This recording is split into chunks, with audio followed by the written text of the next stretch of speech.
is number one. Notre Dame with a miracle win as the He's going in. Notre Dame has scored. Well, really proud of my team and the way they competed, in particular the second half. We, dug ourselves a little bit of a hole in the first half with some, uncharacteristic mistakes. But we told them at the halftime, this is about how we finished this football game. There wasn't a panic. We stuck with what we were doing.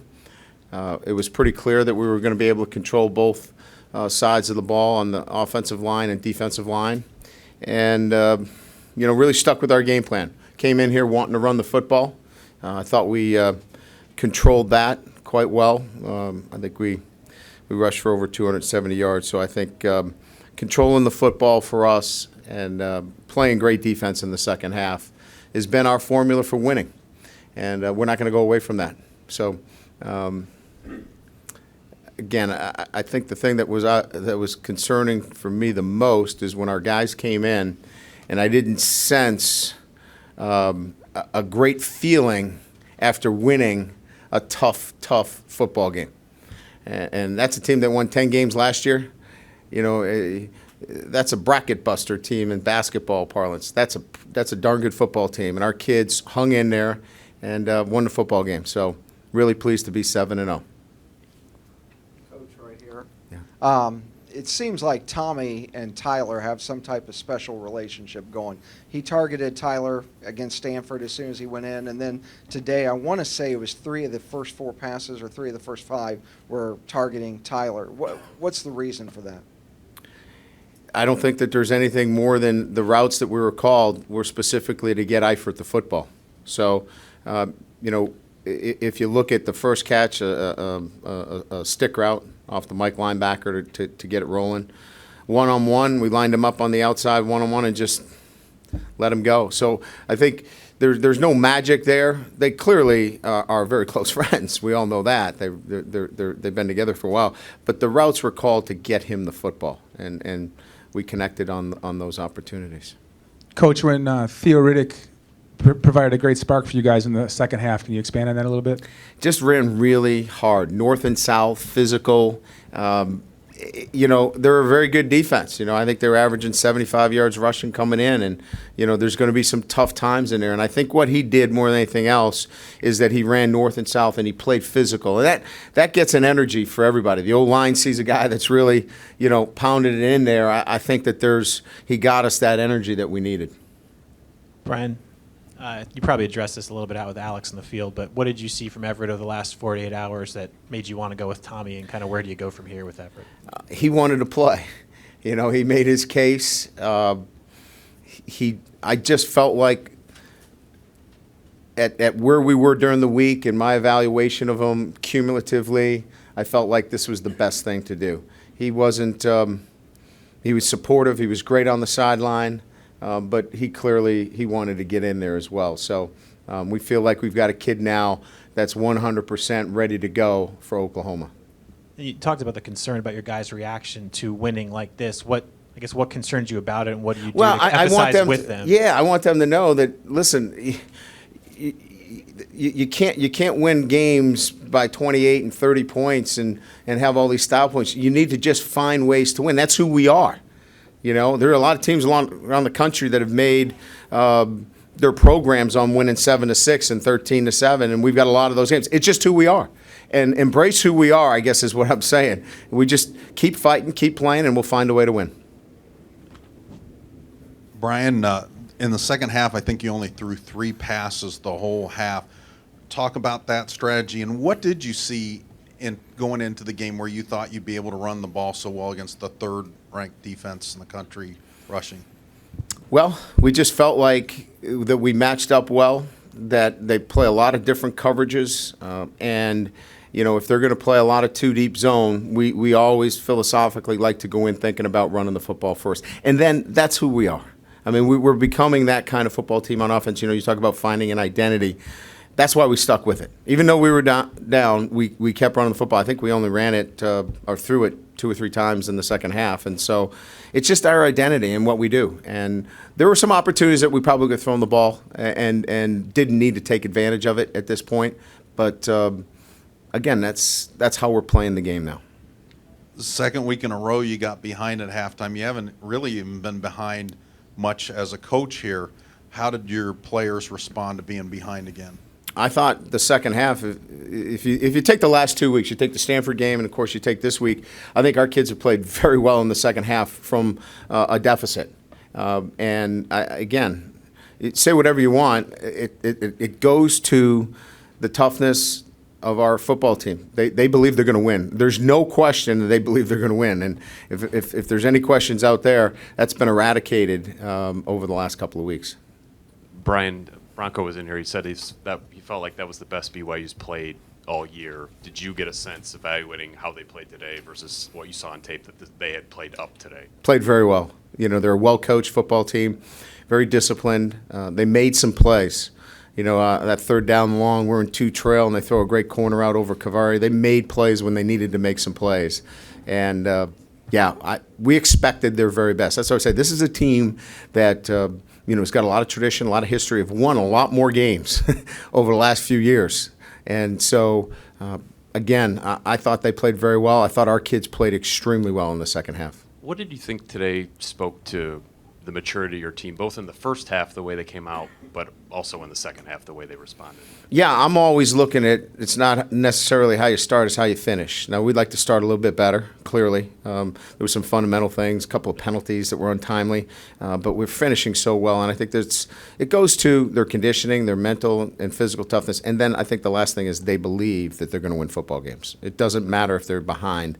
They have an energy about them that they believe they're going to win. And just lastly, the final drive, obviously you couldn't draw that up much better. Did you feel like your line had that in them, and that's kind of what you expected to see? 6-10, I think, is when you took the ball 6-10. We expected to run the football. We had talked about it on the preceding drive that we're going to make them use their timeouts. We calculated 3 first downs, and we needed 4 eventually, but we felt with 3 first downs we could put them in a position where we could end the game.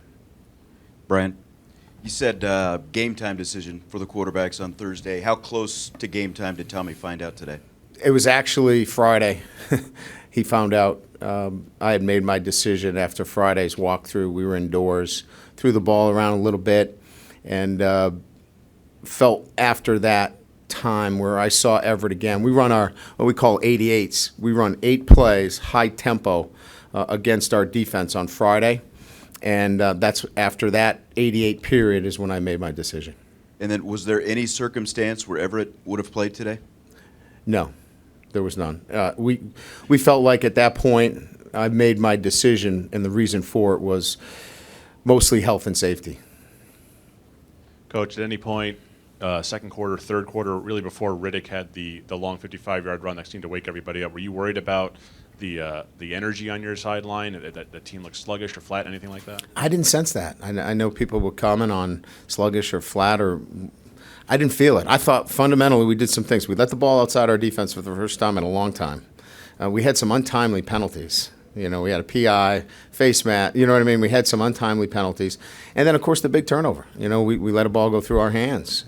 So, if you really look at it, those plays have nothing to do with being sluggish, have nothing to do with, not properly preparing. We didn't make some plays that we're accustomed to making, and then we found our way to pull out of that hole. And do you feel compelled, like you said, to encourage your team that this is a good win? You want them confident, I suppose is the word, going into Oklahoma and what they're going to face this week? No, they're confident. I just don't. They work too hard to not appreciate and understand how tough it is to win college football games across the country. I just want them to. I was just trying to let them know that they're going to be in close games. They're going to be in tight games during the course of 12 games, 13 games. You're going to have to win those games. And I was proud of the way they played, and I wanted them to hear that, and I think they did. And now we'll move on.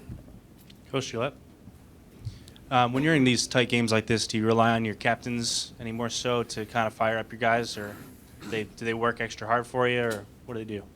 No, I wouldn't say that. I think they do it constantly. I think in games like this, what you're trying to do is you're building your entire program from the bottom to the top. So if you're just relying on 4 guys, Next year, who knows what's going to happen, you know? So you make sure that in your program that you have all those guys that are ready to step their game. All I said to them at the half is to make sure that they're playing to the standards that they have set for themselves individually and we have set as a football program. So all they have to do is look within themselves and say, all right, if I need to pick my game up, I need to do that. And that's really all we talked about. Brian, here to the right. Andrew Hendricks came in and got a big first down for you. After you made the decision yesterday that Tommy was going to be the starter, was Andrew in the mix and you would have liked maybe to even played him more today, or did it just not? Yeah, the way the game went, we didn't really felt like, we were handing the ball off a lot. Tommy was getting us into some plays and didn't feel like that was an added advantage. If we were throwing the ball around more and spreading it out, and now you got a quarterback that can run the football, maybe he could have seen some more time. But the way the game played just didn't play into him getting any more reps. Brian, can you talk about Theo's 55-yard run? I think it was a 3rd and 1. Looked like he was down for a while. Toughness. I mean, he has run really hard and physical for us. He's been that, last year we had Jonas Gray, who was that big physical back. Now, I'm not comparing him to Jonas because he's not. He's half his size. But that mentality of running up between the tackles is, I think it was, asked earlier. I think Sean posed the question. It gives an energy to the entire team when you see backs running that physical. And those linemen, they want to start blocking for you. And he's been that way. You remember the Navy game, the way he physically took it to the opponents. And he's been that way. The only time he didn't is when he had that elbow, which kind of took him out of running as physically as he was like. But he's been that way all year. Brian, to your right, what role not only did Golson missed practice time this week, but he's missed it in previous weeks. Ultimately, what role did that play in your decision not to start? Each week has been a cumulative of him learning more, Tim. Each and every week he's gained more knowledge. I think if we really just cut it down, I think it was health and safety for me more than anything else. We threw the ball twice, once. He could have reverse pivoted and handed the ball off like Tommy did. 30, 40 times in a row. I think when we cut through all of this, my gut feeling was I wanted to err on the side of caution relative to playing him. Brian, down the middle. I'm not done here. Hold on. As far as don't fight. Let's all get along. Sorry, Tim. That's not a problem. You said you're concerned about your team's reaction. You also have to be, I would think, a little bit pleased that they're not satisfied with what happened out there today. I do feel both ends of that, Tim. I think that you want your guys feeling like they can play better. But I think when you win football games, you wait on Sunday to feel like I can play better. Saturday, you win the football game, and you need to feel that excitement. And then Sunday could be an interesting day, but let's wait for Sunday. Saturday's for success and celebration. Brian, almost kind of like a pitcher when he loses a no-hitter. Were you worried at all about the defense's response when they finally gave up a touchdown? No, I went over to the sideline, and there wasn't one guy pointing a finger. It was about, let's just continue to communicate out here. They felt like they let some plays outside the defense. I know a couple of times that they felt like they should have been there. And then I thought Bob made a couple of nice adjustments on their quick screens. We started to roll the coverage a little bit. They knew that we were going to make a couple of adjustments, and they just needed to clean up a couple of things. But no, I went over there twice and really felt a good energy with the defense. Brian, to your right. Spond obviously had a big play there at the end, but he played well all game. He did. He's played well all season. He He's has. not going to get a whole lot of headlines, though, but you talk about his production. He's been so consistent. I mean, we don't even take him off in nickel. I don't know if you guys know it. He plays corner, and here's a guy that is playing corner in our nickel package and is running with the number 2 in bracket. Great play on the ball in space. You saw the high-low that he had. He came off the arrow route and slooped to the curl. He's been physical at the point of attack. Teams that have wanted to get outside. I could go on and on. Kid's been tremendous. He's been an unsung player on our defense. We appreciate him. And I'm not saying you guys don't. It's just that he's played really, really well for us, and he's not even coming off the field. In the middle, Coach.